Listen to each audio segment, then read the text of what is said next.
Alright, I'm going to be flying by the seat of my pants today with kind of a continuation of something that I began talking about in the video, which was a memorial to my mother who died last week. In that video, I was talking about what I think of as signs that make me wonder. And in Spectating and Speculating 62, I was talking about how just before my beloved mother died on Saturday, a couple of days before that, my wife and I had observed again, and we live in North Carolina. We don't see a lot of these, but we saw again a blue and black butterfly, which over the years, 20 years almost, that we've been observing them, that they've attracted our attention. It seems as though they come before and after the death of a loved one. I can't explain this, but I can attest to you that it is 100% true. That when friends of ours like Linda and Yvonne and Tina's daddy and other folks were near death, a blue and black butterfly showed up and was really persistently present here on our porch. And after the person passed, and I never measured how much time had elapsed from the time of death to the appearance of the butterfly when I see them. But it seems as though a day or two after, before and after someone we love passes, there's the appearances of these butterflies. And after my mother passed, the day after I found out about it, of course, it was very emotional. I went in like I do because I'm in my mid-60s, and on a hot summer day, very often I'll go in and just lay down and take a little nap in an air-conditioned room because it's just brutal outdoors. And we don't watch television here, haven't for many, many years, so it's not like I'm just going to go in the house and watch TV. We don't even have TV. We don't have a television in the house. And while I was napping, a blue and black butterfly showed up. My wife took 27 pictures of it before it flew away. And I don't believe I'm being heretical to say that I think my mother was saying goodbye. But after we saw that, and a conversation ensued, I reminded her that a week or two before my mother's passing and before the appearance of that butterfly, one morning, and she remembered, when I woke up and came out onto our front porch with a cup of coffee, I found that a cardinal had flown into the storm door and killed itself, and was lying there on the porch. And I took it out and I buried it where some flowers grow out front. And I was thinking about burying it where some flowers grow out front, because when I was a kid, my mother had taught me that, you know, ashes to ashes, dust to dust, and everything comes from the earth. And so, you know, that's why we bury people. We're giving them back, so to speak. So I placed that poor cardinal out there where some hydrangeas grow, and covered it with some leaves, and just let it settle back into the soil. It's all gone now. But then I went out and I started looking at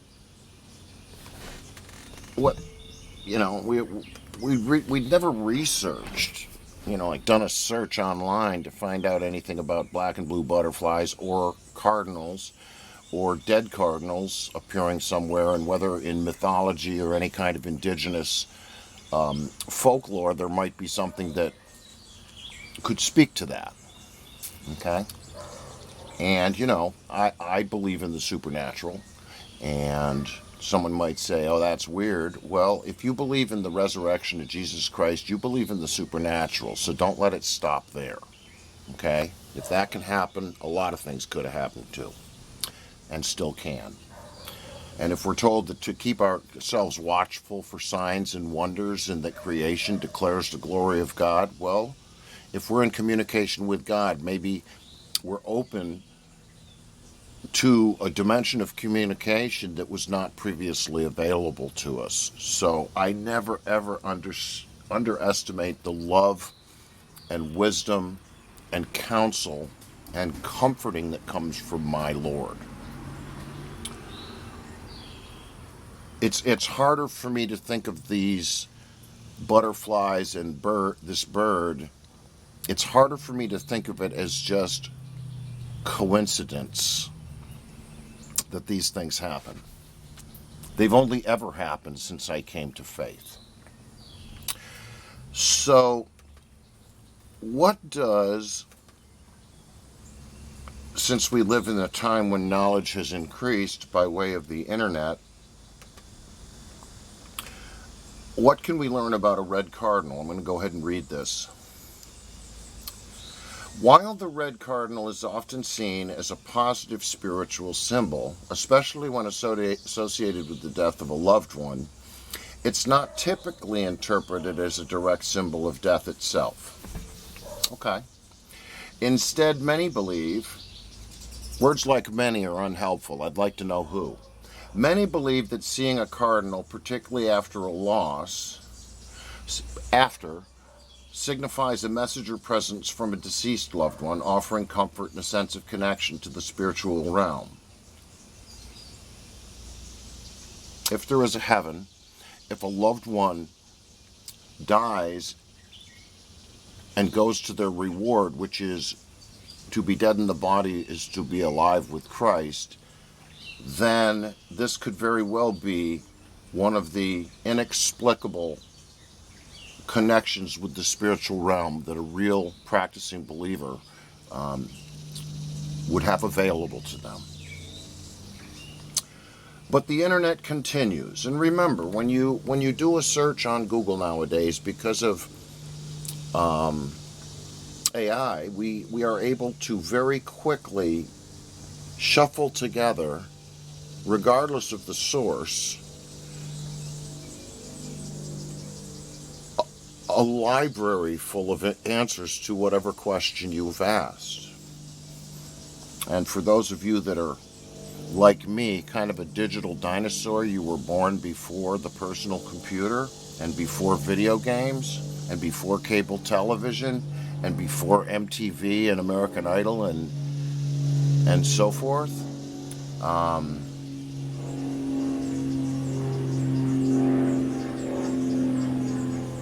You might just find that some things are very, very hard to believe.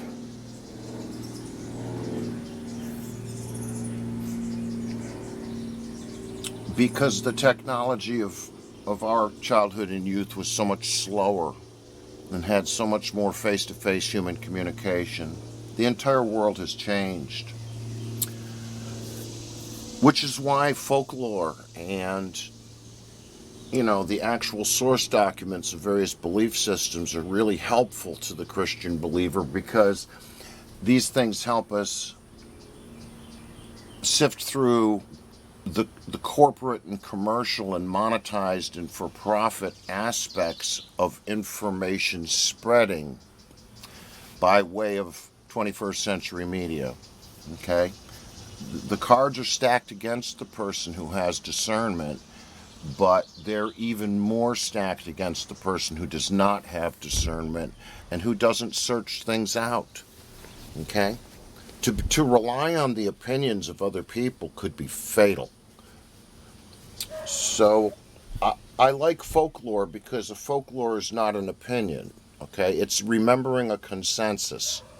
It's remembering a zeitgeist. It's remembering a source document, a foundational time in a belief system that has passed but was important enough to remember. Which is why, and I taught middle school for years, literature and writing and stuff, and part of our state curriculum was mythology, and I'm thankful for that, because to anyone who doesn't believe what I believe, and people like me believe, our faith is a myth. And I don't think of other people's faiths as a myth. I just think of them as differing belief systems. But I do acknowledge that the belief system that I adhere to is extremely binary. Okay? You can't be lukewarm in it. And that is truly what sets it apart, in addition to fulfilled prophecies going back thousands of years from a lot of other belief systems that I've looked into. Frankly, that was the great selling point of the Bible, is that it's really impossible to disprove. I like things that are solid like that. So let's get back to the cardinal. It can also be a symbol of a loved one's presence, a connection to the spiritual realm, a visitation from a loved one, or a symbol of some sort of change or transformation, which could suggest that a cardinal could represent, as it says down there, the end of a particular phase in life and the beginning of something new. And my mother being in heaven and unfettered from the body that contained her and the systems, the human systems that contained her, is certainly something new which just began. So if the indigenous people in North America, for example, over the course of thousands of years, played connect the dots with what the world was telling them and what was happening here on it in their personal lives, they may have observed over several thousand years in hundreds of families instances of cardinals, dead ones, marking something relating to a loved one who was fixing to begin something new. In many cultures, it says, I'm reading these in reverse order, by the way. In many cultures, cardinals are seen as messengers from those who have died. And remember, in the Bible, angels, when they're doing what God wants them to do and not disobeying, they're messengers and watchers. Okay? They don't directly intervene unless sent to do so. They report back and forth what they've observed. And then God tells them how to act upon that. In many cultures, cardinals are seen as messengers from those who have died, bringing comfort and assurance that they're watching over you. Well, if there is in fact someone in heaven before my mother arrives there, someone that I loved and who loves me, wanting to kind of come in with a hug before the bad thing happens, it may well have been one of my grandparents, who knows? Connection to the spiritual realm. Cardinals are often seen as messengers or a bridge between the earthly and spiritual worlds. This association stems from the belief that birds have historically been seen as soul carriers or messengers from the divine. I think that's beautiful. If God were doing that, I would only love him more, sending those kinds of signals to us about people we care about. How is it that heaven and earth declare his glory? We don't know. There's no script that a person can turn to that outlines all of the ways that God can bless us.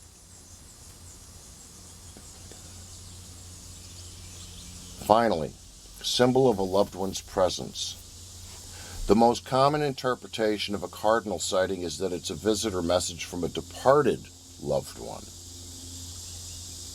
This says a cardinal sighting, not a dead cardinal sighting. The saying, when a cardinal appears, an angel is near, reflects this belief, suggesting the bird is a comforting sign that the deceased is nearby in spirit. And of course, there are people in the Catholic Church referred to as cardinals who wear red. From where I'm sitting in the front yard right now, I'm looking right straight at the house across the street, but it is obscured by plenty of foliage, much of it intentional, because I do yardscaping here, which is what I call it, and I do things which will allow plants to get to where there's more sunlight. So I build structures and arches and stuff that vines and other kinds of plants can scale up toward the sun as they wish to do. You've noticed that the leaves on trees are almost like hands open toward sunlight to receive it. And we have several places in the front yard, and have for many years, that feed birds and squirrels. And this year I have some deer corn out again because there's been a family of deer, I believe, nesting out in the back of our property. And at night they come out and go across the street to eat honeysuckle. So I put a little bit of deer corn on that corridor so that they might find it as they were walking by, and hopefully learn that it will return, and we can start to have a friendship with the deer. We have a lot of catbirds here because we have cats, and catbirds like cat food. Just saying. We have a number of birds that mimic other birds, and we watch them do it. I'm looking at a catbird right now, pecking away at the brand new seed suet block that I put out there this morning. But we always, when we buy bagged bird food, buy the kind that has a lot of black sunflower seed in it. Why? Well, because most of the birds that eat here love sunflower seeds. And if you look at bird seed mixes for attracting cardinals, they always have sunflower seeds in them. So we have cardinals, male and female, the bright ones and the dull ones, in terms of their plumage. We have them here all season, every day. I've already seen several. They might be the same ones coming back, but I've had cardinals out front most of the morning off and on, and that's the way it is every day. During the hottest part of the day, all of the birds go off and hang out in a shady place and probably take a nap, like I do. But first thing in the morning out here, it's like an orchestra when the bird food goes out and they show up. So if living cardinals appearing in many traditions, the most common is that when a cardinal appears, an angel is near. That is extremely reassuring. To know that this part of our life, our home, our front porch, has a lot of angels in the vicinity. And when you think about the context in which we live, it's nice to know that outside of my front door at any given time of day, there may very well be an angel standing there, visible only as a cardinal, as part of our hedge of protection, and that they're a reassurance that it's here. Maybe the cardinals only show up when someone who could actually do us damage, someone local perhaps, is having a really ugly thought about us, and a cardinal shows up to deflect whatever might come. I'm not afraid to sound woo-woo. I'll be an idiot for Jesus Christ every day for the rest of my life. But anyways, today I just wanted to talk about the cardinal factor, okay, on the heels of the butterfly factor. And of course, this is all me working out the loss of my mom for the time being down here. And things that have happened in the last week or so. All of us lose people we love for a while. A lot of folks are going to see the people they love again in hell for eternity. The preacher they loved. People are going to be with the ones they loved most. My mom's in heaven, and that's where I get to see her again. I don't know how much longer I'm going to be living on this earth. I'm in my 60s, and a lot of folks in my family live into their 90s. That seems a little long for me. I've lived hard. I've got scars. And I've got issues. Physical.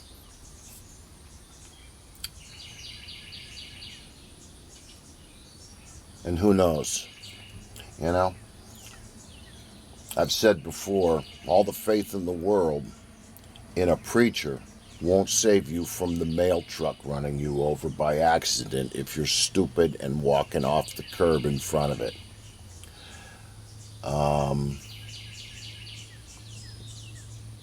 All the Sunday mornings in the world cannot undo the carnage of the rest of a person's week when they're sheltered from the world by blasphemous friends who are quite like them, who feel that God can't see you when you don't want him to.